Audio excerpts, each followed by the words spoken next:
आज हम सभी Sanskrit learn with Basant Dubey sir YouTube channel में कक्षा दशम द्वितीय पाठ लोष्ठ सिंगालयो मित्रता पाठ का अध्ययन करेंगे। इसका हिंदी में होता है लोष्ठ माने होता है मिट्टी का ढेला और सिंगाला मतलब सियार। इन दोनों में मित्रता पाठ का अध्ययन करने जा रहे हैं। बहुत पहले की कहानी है कि मिट्टी के ढेले और सियार में मित्रता रहती है। सियार मिट्टी के ढेले से कहता है कि चलो मित्र, हम तालाब स्नान के लिए जाते हैं। मिट्टी के ढेला कहता है कि मुझे पानी से डर लगता है, मैं नहीं नहा सकता। अगर मैं नहाऊंगा तो मुझे ज्वर आ सकता है, इसलिए मैं नहीं जा सकता। फिर भी सियार उसे समझाता है, तुम नहाना मत, मेरे साथ तालाब चलो। उसके कहने पर मिट्टी का ढेला तालाब चला जाता है। कहाँ चला जाता है? तालाब चला जाता है। पहला कहानी का शुरुआत तालाब से होता है। तालाब में जाता है। कौन कौन जाते हैं? तालाब में सियार और मिट्टी का ढेला चले जाते हैं।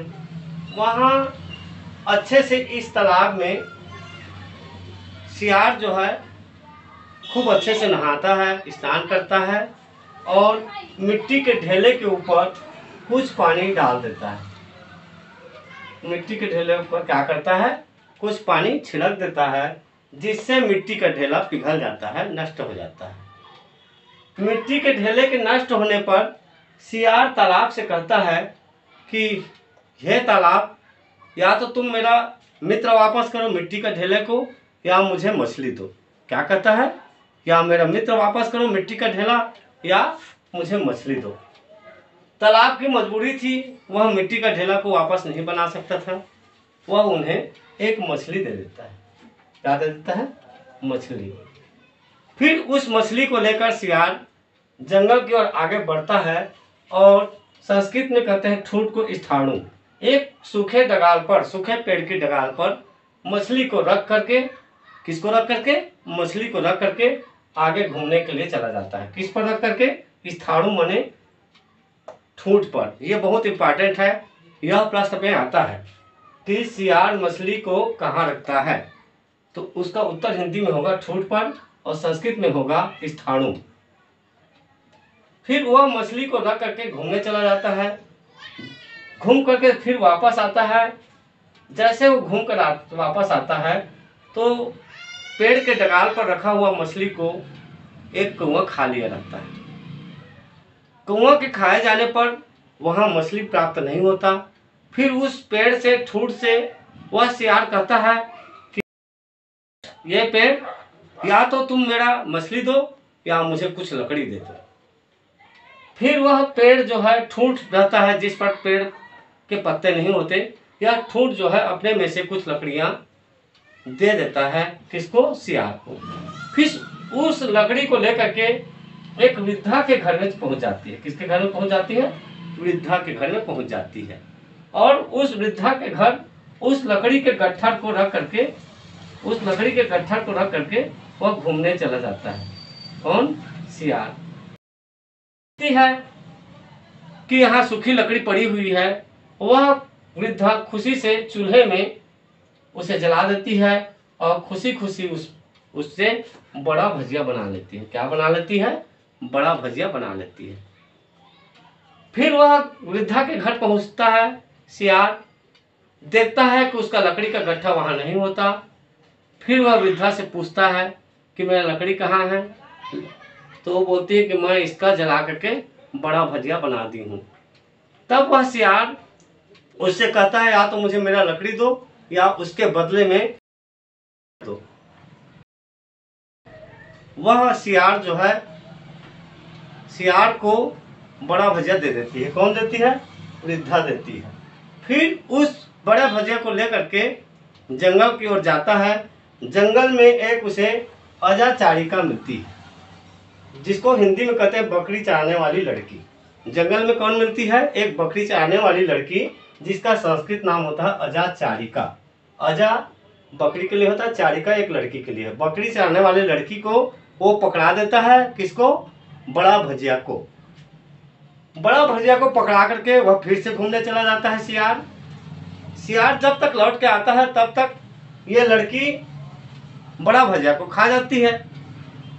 जब वो खा जाती है तब यहाँ आकर के सियार फिर से उनसे कहता है कि मुझे या तो मेरा बड़ा भजिया दो या एक बकरी दे दो। लड़की बेचारी क्या करती, वह बड़ा भजिया तो फिर से बना नहीं सकती, तुरंत उसे एक बकरी पकड़ा देती है और उस बकरी को लेकर के वो जो सियार है विवाह के घर में पहुंच जाता है। कहाँ पहुंच जाता है? शादी वाले घर में पहुंच जाता है। शादी वाले घर में जा करके उस बकरी को बांध देता है। बांधने के बाद फिर से वह घूमने चला जाता है। जब घूमकर फिर से लौटता है तब देखता है कि वहाँ बकरी जिस स्थान पर उसे बांध कर गया था वहाँ वह नहीं रहता। वह वहाँ के उपस्थित लोगों से पूछता है कि मैंने जहाँ जो बकरी बांध के गया था वह कहाँ है। वहाँ के लोगों ने बताया कि वह नहीं है।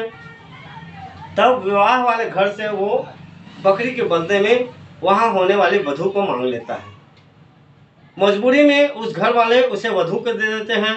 फिर उस वधू को लेकर के वह बकरी चराने वह जो है अपने घर चला जाता है सियार, और सियार उस वधू को काम में लगा देता है।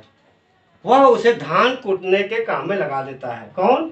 सियार जो है किसको लगा देता है? वधू को धान कूटने से, मूसल से धान कूटने वाले काम में लगा देता है।